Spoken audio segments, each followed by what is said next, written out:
యుద్ధంలో చూపించి ఎదురేగి సాగాలిగా ఈ పేగంలో తేలాలంటే నువ్వెదురు చూడాలిగా. చాలా దాహంగా ఉంది, తాగడానికి మంచినీళ్ళు ఇస్తారా? నీలాంటి వాళ్ళకి అదిగో ఆ మురికి నీళ్ళే, వెళ్ళి తాగు.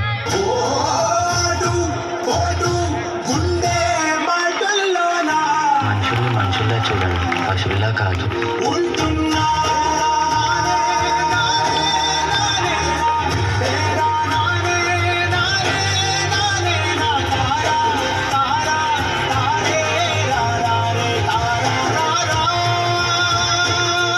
నువ్వు ఎవరికీ తల వంచకూడదు.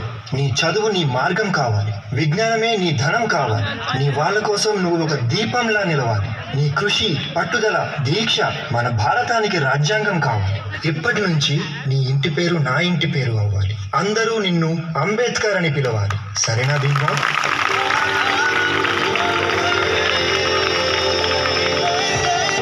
ఎంతమంది తనని తక్కువగా చూసినా చదివే లోకంగా మార్చుకొని మెట్రిక్ సాధించాడు. అదే సమయంలో పెద్దలు తన పెళ్లి కూడా చేశారు. సాయాజీరావు గాయక్వాడ్ అనే మహారాజు సాయంతో విదేశాల్లో చదువు పూర్తి చేసి ఎన్నో గణితలు సాధించి తిరిగి వస్తారు.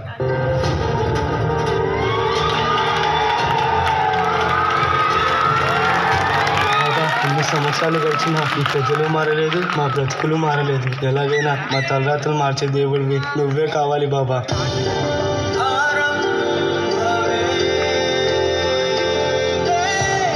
నా ప్రజల కోసం ఎంత కష్టమైనా పోరాడతాను.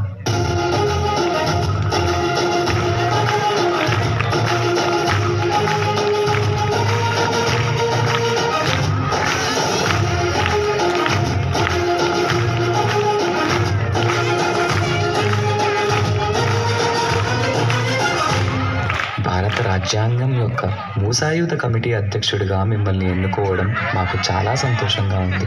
ఇన్నేళ్లకి నా ప్రజలకి, నా దేశానికి సేవ చేసే సమయం వచ్చింది. భారత రాజ్యాంగాన్ని నిర్మించే అవకాశం నాకు దక్కింది. దీనికోసం నా ప్రాణాలు అర్పించడానికైనా సిద్ధంగా ఉన్నాను.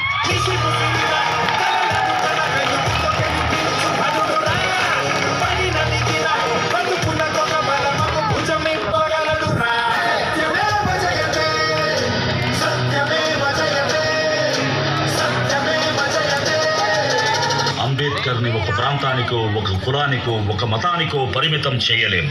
ఎందుకంటే ప్రతి భారతీయుడి గుండెపై చెరగని ముద్ర వేసిన మహనీయుడు ఆయన. అందరి కలలు కన్నది ఆయన కలం, బడుగుల కోసం ధ్వనించింది ఆయన గళం.